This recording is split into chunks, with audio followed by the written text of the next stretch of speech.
मुझे ऐसा लगता है कि जो लोग गलतियाँ करते हैं उसमें ये है कि वो सिलेबस को नहीं देखते हैं। अगर आप सिलेबस देखेंगे और पिछले साल के पेपर देखें, हम क्या करते हैं, बहुत सारी चीज़ों को कवर करने की कोशिश करते हैं, बहुत सारी किताबें ले लेते हैं जिनको हम पढ़ नहीं पाते और हमारा समय पे सिलेबस कंप्लीट नहीं हो पाता।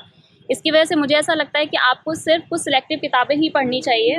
ऐसा होता है ना कि हम लोग बोल देते हैं 12-14 घंटा पढ़ता है, बट कोई नहीं पढ़ता है 12-14 घंटा पढ़ना, एक पूरा एक साल बहुत ज़्यादा हो जाता है। तो मुझे ऐसा लगता है कि आप मूवीज़ देख सकते हैं, आपको जो भी काम अच्छा लगता है उसको कर सकते हैं। 7-8 घंटे आप पढ़ाई को दीजिए, बाकी आपको जो भी घर में आपको ठीक लगता है आपको कर लीजिए। मुझे लगता है कि इसमें कोई श्योरिटी नहीं होती कि आप लास्ट तक पहुँचे हैं, उसके बाद भी आपका सिलेक्शन होगा या नहीं होगा। तो मुझे लगता है कि आपको एक प्लान बी तैयार करके रखना चाहिए। मैम सबसे पहले तो अपना नाम बताइए, आपका एजुकेशनल बैकग्राउंड बताइए मैम।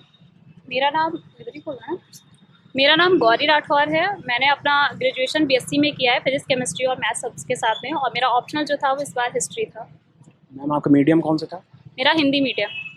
मैम अभी कहीं वर्किंग पे हैं आप? नहीं, मैं सेल्फ स्टडी कर रही हूँ, सिविल सर्विस की तैयारी कर रही हूँ और ट्यूशन देती हूँ बच्चों मैम कब से तैयारी कर रही हैं आप? को 2020 से।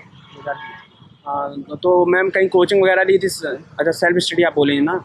मैंने सेल्फ स्टडी से किया है, कोई कोचिंग नहीं ली थी उसके लिए। मैम जैसे प्री की इससे पहले या यूपीएससी में आपकी कोई हिस्ट्री रही है? यूपी पीसीएस में ये कौन सा अटैम्प्ट है, कहाँ तक पहले भी कहीं पहुँची है? यूपी पीसीएस में ही मेरा पहला ही अटैम्प्ट है, अभी मैंने यूपीएससी का कोई अटैम्प्ट नहीं दिया है।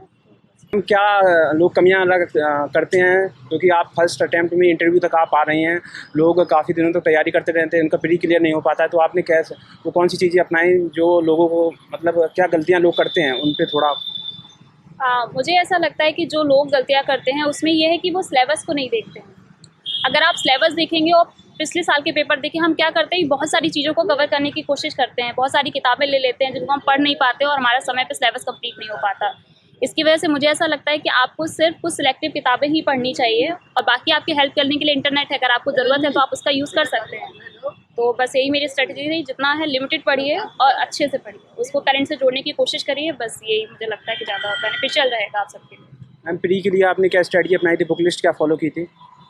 वही रेगुलर बुक लिस्ट जो सारे लोग ही फॉलो करते, वही मैंने फॉलो किया था कि हिस्ट्री के लिए वही स्पेक्ट्रम ली थी, उसके बाद में पॉलिटी के लिए मैंने लक्ष्मीकांत को पढ़ा था, और एथिक्स के लिए तो वही आपका लेक्सिकन रहता है। और प्री में मुझे लगता है कि जो दृष्टि पब्लिकेशन की जो आपकी किताब आती है, ई दृष्टि करके, वो काफ़ी हेल्पफुल रहती है करंट अफेयर्स के क्वेश्चन करने के लिए। तो मुझे लगता है कि आप, लेकिन उसके साथ में है कि आप करंट भी पढ़ते रहिए, क्योंकि वो 15 दिन पहले ही आती है, तो आप एकदम से इतना कवर नहीं कर पाएंगे।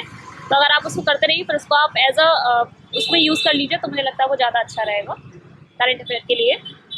मैम काफ़ी सारा कंटेंट हो जाता है, तो रिवीजन का एक इम्पॉर्टेंट रोल हो जाता है, तो रिवीजन के लिए आपने मैम क्या ट्रिक अपनाई थी?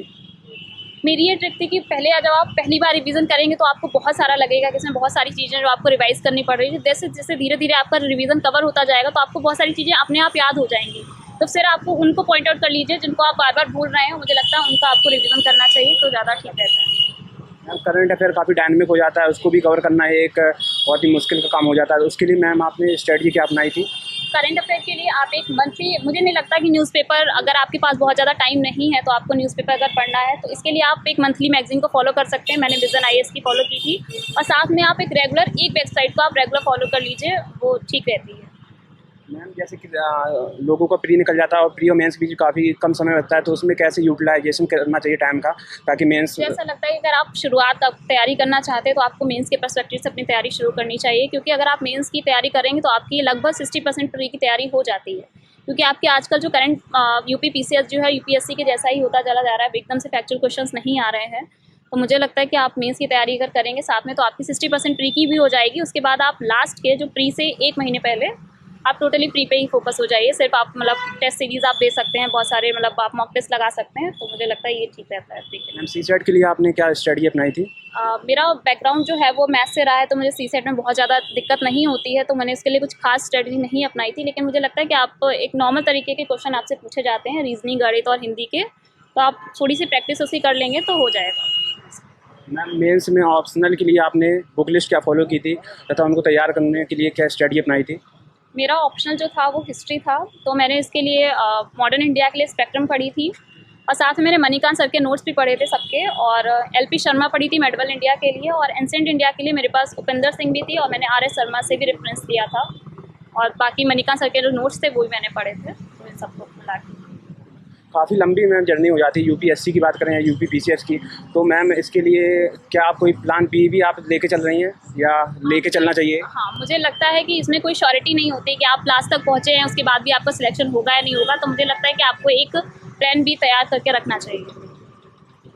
मैम मॉक इंटरव्यू की बात करें तो उसका माहौल और यहाँ के माहौल में क्या डिफरेंस आपने भी कोई दिया था? हाँ जी, मैंने भी यहाँ आने से पहले मॉक इंटरव्यू दिए थे। मुझे ऐसा लगता है कि यहाँ का माहौल और मतलब मॉक इंटरव्यू आपको इतना सिखा देते हैं कि आप कैसे जाएंगे वहाँ, कैसे आपको एक्सप्रेस करना है, बोलना है, वो सिखा देते हैं। वरना बाकी जो सब कुछ क्वेश्चंस पे डिपेंड करता है कि आप पैनिक भी उन्हीं से होते हैं और आप कंफर्टेबल भी क्वेश्चन से ही होते हैं। तो मुझे ऐसा लगता है कि आपको देने चाहिए मॉक अपनी हैबिट में लाने के लिए कि आप उसको कैसे मतलब उनको गुड मॉर्निंग कैसे विश करेंगे, आपको कैसे वापस आना है, ये सब सीखने के लिए मुझे लगता है मॉक देने चाहिए। मैम टाइम टेबल क्या फॉलो करती थी और कितने घंटे एक दिन में, मतलब एक दिन में कितने घंटे लगभग पढ़ती थी? ये आपके हिसाब से डिपेंड करता है। मुझे लगता है कि जब आपको आपको लगता है कि आपका सिलेबस कंप्लीट नहीं हो पा रहा है, तो मुझे लगता है आपको ज़्यादा पढ़ाई करनी चाहिए। वरना दिन में अगर आप रेगुलर फॉलो कर रहे हैं पूरा 1 ईयर तक, तो 7-8 घंटे जो है सफिशिएंट रहते हैं पढ़ने के लिए। मॉक इंटरव्यू को मैम एस्पिरेंट के लिए कुछ गाइडलाइन देनी चाहिए पर्सनालिटी डेवलपमेंट के लिए? मेरा बस इतना कहना है कि आप रियल रहिए, जो भी आपको नहीं आता है वहाँ बोल दीजिए मुझे नहीं आ रहा है, क्योंकि अगर आप उस पर बोलेंगे तो फिर वो पकड़ लेंगे आपको। तो बस यही है कि जो आप सच में जानते हैं वही बताइए वहाँ पे, बस इतना ही कहना है मुझे। मैम स्ट्रेस मैनेजमेंट वगैरह के लिए आप कुछ करती थी? क्योंकि काफ़ी हाँ, क्योंकि ऐसा होता है ना कि हम लोग बोल देते हैं 12-14 घंटा पढ़ता है, बट कोई नहीं पढ़ता है 12-14 घंटा। पढ़ना एक पूरा 1 साल बहुत ज़्यादा हो जाता है। तो मुझे ऐसा लगता है कि आप मूवीज़ देख सकते हैं, आपको जो भी काम अच्छा लगता है उसको कर सकते हैं। 7-8 घंटे आप पढ़ाई को दीजिए, बाकी आपको जो भी घर में आपको ठीक लगता है आपको कर लीजिए, ठीक है। मैम फ्रेंड सर्कल का अभी योगदान रहा होगा आपकी तैयारी, फ्रेंड सर्कल, हाँ, तो कैसे उन्होंने आपको हेल्प की उसके बारे में थोड़ा बताइए। फ्रेंड सर्कल का ये से आपको कभी कुछ डिस्कशन करना होता है तो आप उस पर कर सकते हैं। बाकी वो आपको मुझे लगता है मोटिवेशन सबसे ज़्यादा मिलता है आपको फ्रेंड्स से, क्योंकि फैमिली एक बार आपको ये कह देती है कि बहुत टाइम हो गया है, इतना नहीं हो सकता, लेकिन फ्रेंड्स का ये वो कंटिन्यू करते रहते हैं, नहीं आप कर सकते हो। तो मुझे लगता है वो मोटिवेशन के लिए फ्रेंड्स काफ़ी सही रहता है। मैम थैंक यू, इस बार आपका सिलेक्शन हो जाए, हम लोग प्रे करते हैं ऐसा। Thank you.